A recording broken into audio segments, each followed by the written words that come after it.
están? Bienvenidos al curso de capacidades comunicativas. Hoy trataremos el tema de estrategias de comprensión y expresión verbal, el discurso específicamente en esta sesión número 9. Veamos qué es lo que dice Bastian en relación a lo que es el género discursivo. Él menciona que cada esfera del uso de la lengua elabora sus tipos relativamente estables de enunciados, a los que denominamos géneros discursivos. Un discurso, entonces, es un conjunto de enunciados que posee un contenido temático, estilo y composición determinados por la actividad humana que lo genera. Obviamente que el discurso tiene que ver mucho con el interés que una persona tiene en la razón de querer informar algo frente a un público cautivo. Es muy importante entonces conocer las necesidades de interés que tienen las personas que van a escuchar el discurso que se quiere presentar. Veamos qué características debe tener el estilo verbal de un discurso. Su elaboración alude a la selección léxica, el registro y las construcciones sintácticas utilizadas entre otras formas lingüísticas. En la presentación de un texto académico se utilizará un léxico preciso y técnico. El registro será formal y la sintaxis será más compleja. Cuando hablamos nosotros aquí de selección léxica, lo léxico justamente tiene que ver con la riqueza de las palabras que uno quiere dar a conocer. Significa entonces que una herramienta básica en el discurso es el léxico con la cual se presenta.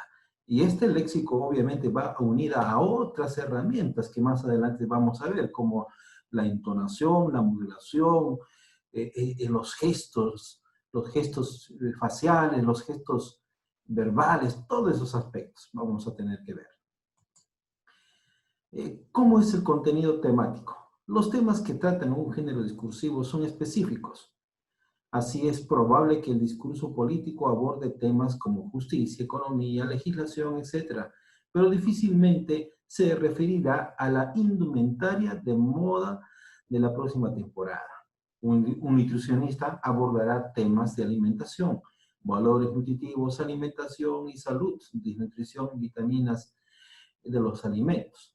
Un administrador abordará temas de gestión administrativa, liderazgo, en fin, temas alusivos a su carrera. Un contador lo hará sobre tributos, cultura tributaria, tipos de impuestos, el plan contable, en fin, cada línea profesional tendrá obviamente su contenido temático al cual va dirigido el interés común. ¿Cómo es su composición? Refiere al modo en que se estructuran los textos pertenecientes a cada género discursivo, formas prototípicas de organización, o sea, secuencias textuales que los componen.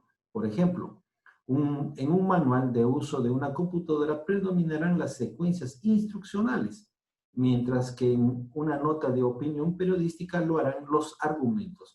Esto es muy importante, mis estimados y apreciados estudiantes. Las secuencias temáticas, es decir, que en la organización debe haber una estructura que abarque, sea en forma deductiva o inductiva. El hecho es que esté ordenado. Si yo empiezo a desarrollar mi discurso enfatizando un tema primario, ¿no? Puede ser que después en el transcurso del tema, del discurso, otra vez repita nuevamente la misma acción o vuelva a repetir 2 o 3 veces sin darme cuenta. Y eso hay que tener mucho cuidado. Las secuencias textuales son muy importantes en un discurso. Uno debe estar centrado y concentrado en no estar cayendo en la redundancia temática, en la redundancia de las ideas. Entonces, en ese sentido, es muy importante la organización en la presentación de un discurso. El discurso académico está formado también en ámbitos académicos, como su propio nombre lo menciona, como la universidad, seminarios, simposios, mesas redondas, congresos de especialidad. Los temas obviamente son de índole de interés común o especial, ¿no? O sea, quiere decir que uno desde la línea profesional siempre va a enfocar necesariamente sus líneas temáticas, el interés propio de uno. Esa es la característica de un discurso. El nutricionista lo hará desde su área, el administrador desde su área, el contador desde su área, pero cada uno abordará los temas propios que son de dominio específico de su especialidad. Esa es la recomendación y característica que tiene un discurso académico.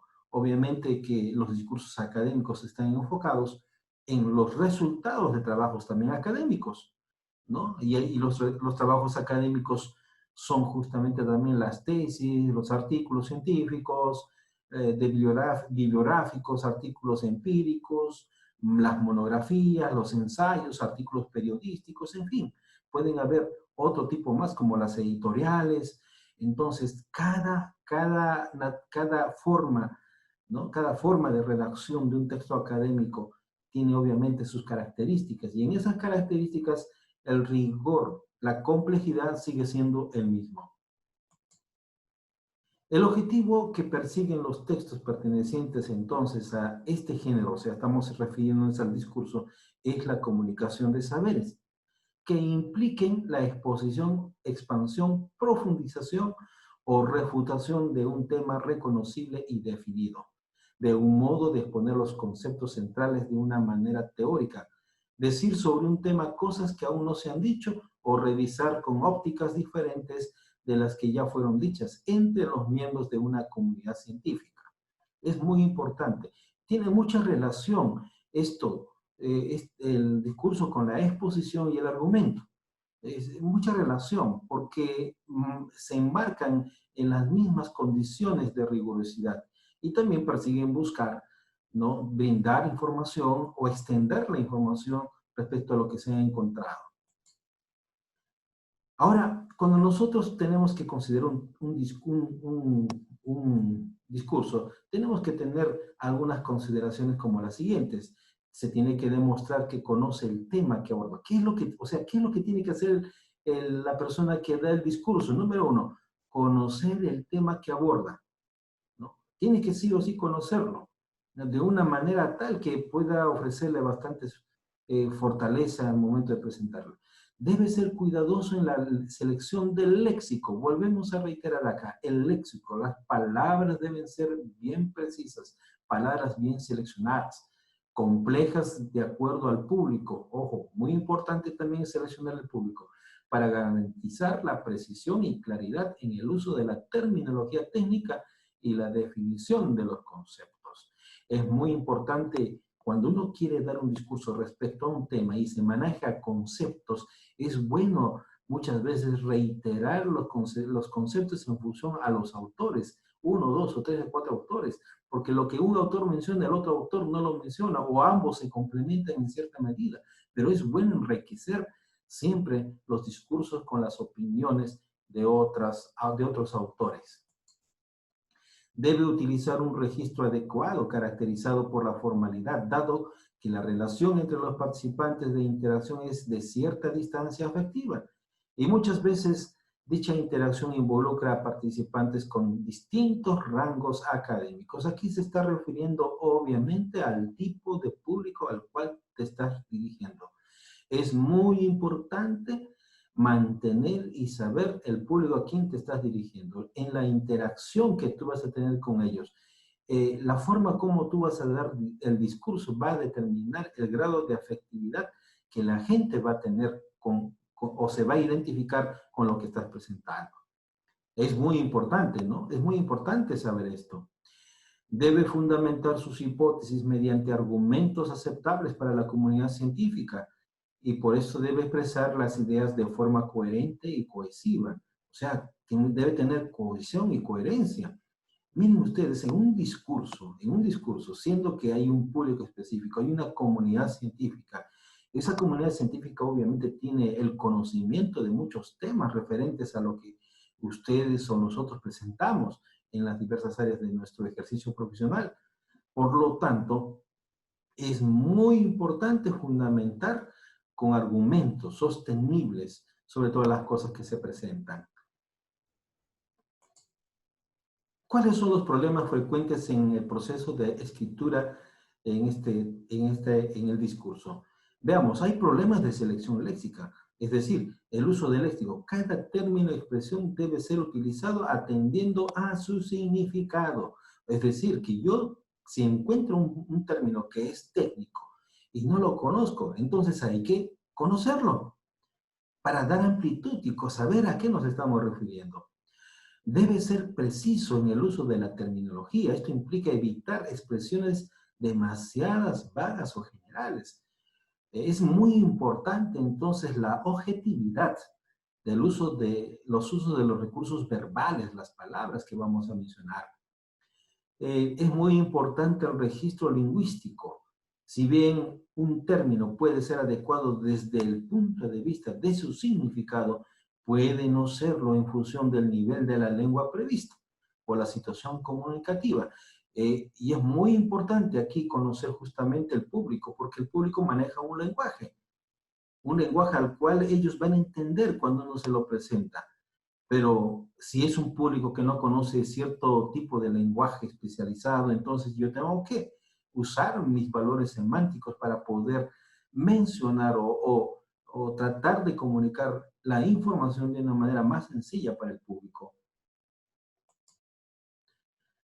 Otro aspecto que se tiene que conocer aquí es el manejo de las fuentes, ¿no? Y allí tenemos que ver la remisión a la fuente. Al no consignar la fuente ni mencionar al autor, el enumerador presenta como propia rigidez. Esto constituye un plagio. Es decir, si nosotros tenemos alguna idea que hemos cogido de un autor, hay que respetar la autoría de las personas. No apropiarnos de la información. E incluso en muchos discursos, y no solamente en discursos, sino aún en elaboración de textos argumentativos, en textos expositivos, muchas veces se puede coger hasta ideas pronunciadas por algunas personas. A veces y allí entra justamente la habilidad del lápiz, ¿no? El lápiz. Alguien dijo que la memoria está en la punta del lápiz. Siempre nos ha pasado algunas veces lo siguiente, ¿no? El profesor mencionó unas palabras muy importantes y siempre después cuando pasó un tiempo, ¿y qué dijo? ¿Qué dijo el profesor? ¿O qué dijo el ponente? ¿O qué dijo fulano de tal? No se acuerdan de las palabras. Es bueno entonces siempre llevar una nota, una libreta de apuntes, una libreta allí donde yo voy a anotar y tener un bolígrafo allí para registrar las ideas principales, de tal manera que tú puedas tener riqueza, ¿no? Riqueza en cuanto a información y riqueza léxica. La distorsión de la fuente, las ideas del texto, ¿no? Fuentes se distorsionan por una errónea comprensión del mismo. Es decir, si nosotros queremos parafrasear las ideas de un autor X, no, lo que tenemos que hacer es que esa parafraseada que estamos haciendo o conceptuando lo que el autor está diciendo con esas palabras deben reflejar la idea del autor. De tal manera que no existe una distorsión y no le hagamos decir al autor lo que no dijo. Entonces hay que tener mucho cuidado con esto.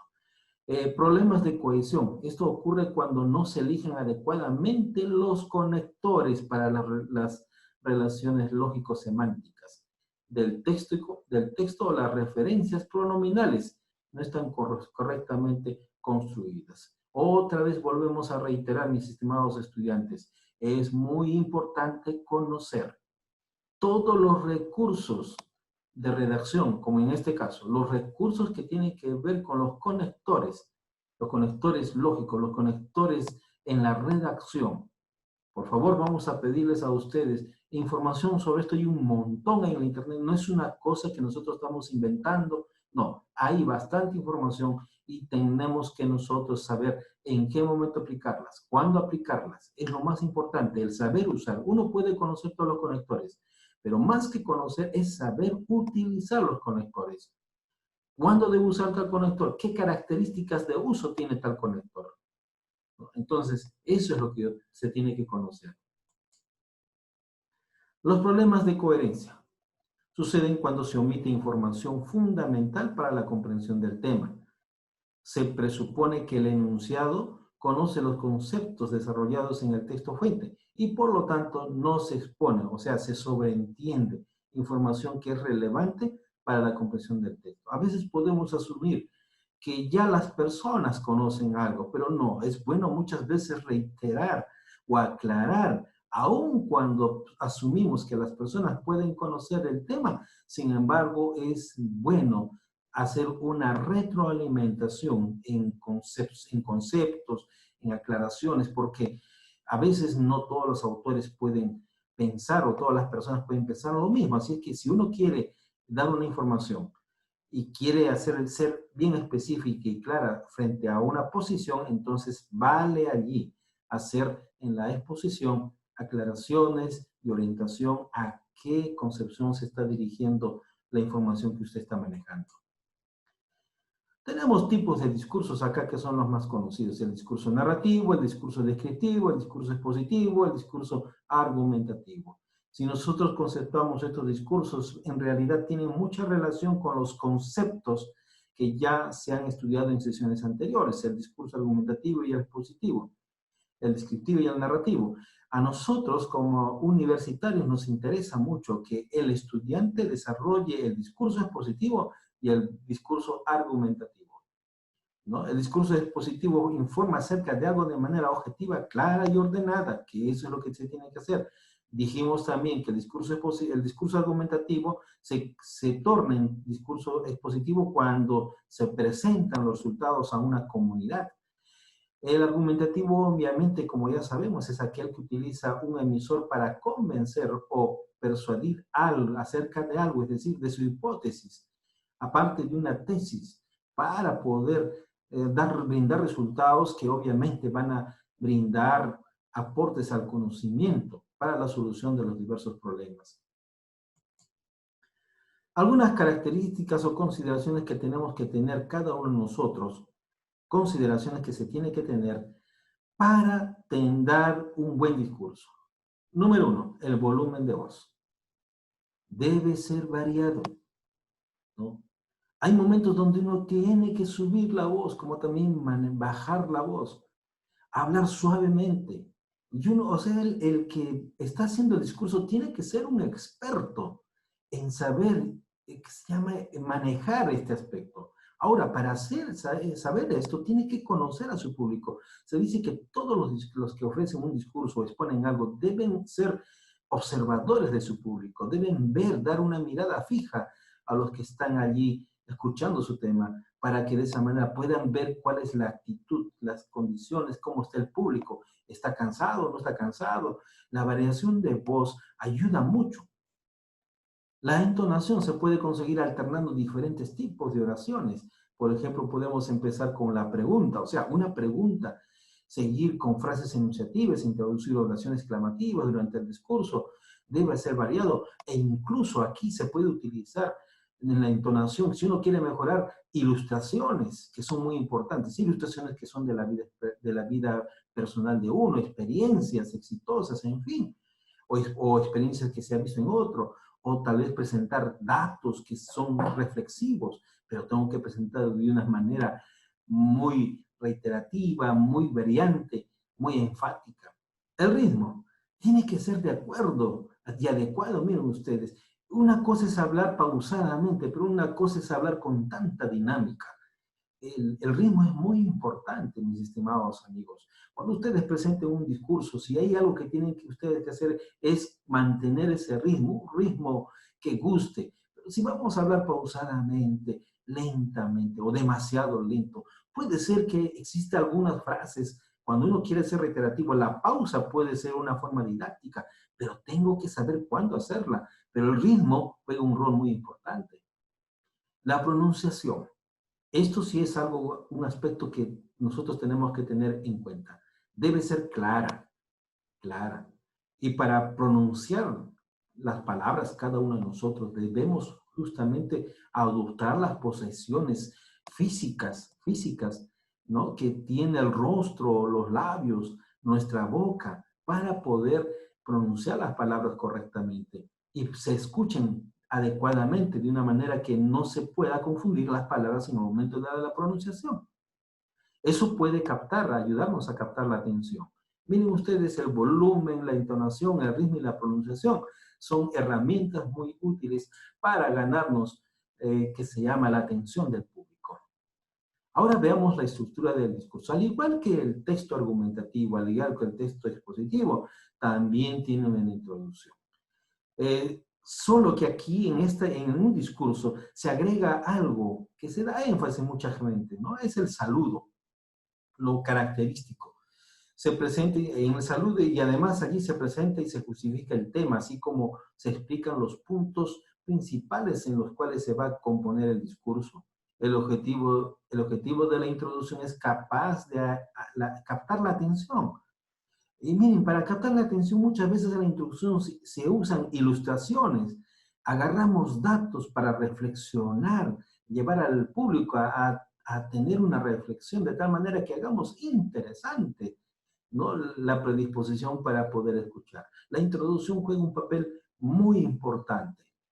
Luego viene el desarrollo, nudo, planteamiento. Se exponen las ideas de los contenidos y la información de manera clara, estructurada, al igual que el texto argumentativo y el texto expositivo. Con tal aquí de conseguir propósitos, es recomendable el uso de conectores, la diéxis discursiva y formas de encadenado que faciliten la comprensión del mensaje. Es muy importante aquí. En el discurso juegan muy importante todos estos elementos, ¿no? La cohesión, la coherencia, la sintaxis, la semántica, el valor significativo de las palabras, la entonación, el ritmo de las palabras, la pronunciación. Todos esos aspectos juegan un rol muy importante. Y luego tenemos la conclusión, que es el cierre de desenlace. Como en el texto argumentativo expositivo, de igual manera se resumen las ideas principales y se hace una despedida de la audiencia con fórmulas de cierre. La conclusión tiene que ser clara, concisa, precisa y no debe contener información nueva. Además, conviene destacar que es el punto estratégico del discurso, ya que las últimas palabras que se pronuncian son las que la audiencia recordará. Por eso se aconseja que además de hacer una síntesis, se acabe con una cita o una pregunta que provoque a los receptores una reflexión, que analicen o que más adelante les lleve o les inquiete a poder investigar más. Mis estimados, apreciados estudiantes, de esta manera hemos podido nosotros conocer cuál es la razón de un discurso. En las diapositivas siguientes ustedes van a encontrar algunos ejemplos, ¿no?, de estos discursos. Los invitamos a investigarlos. Este asunto del discurso no es nada nuevo, no es un invento. En Internet encontramos mucha información sobre esto. Les deseamos éxitos y también les invitamos a que ustedes allí practiquen y puedan hacer uso del discurso, porque lo van a hacer en su vida profesional, en su vida académica. Muchos éxitos y nos vemos la siguiente sesión.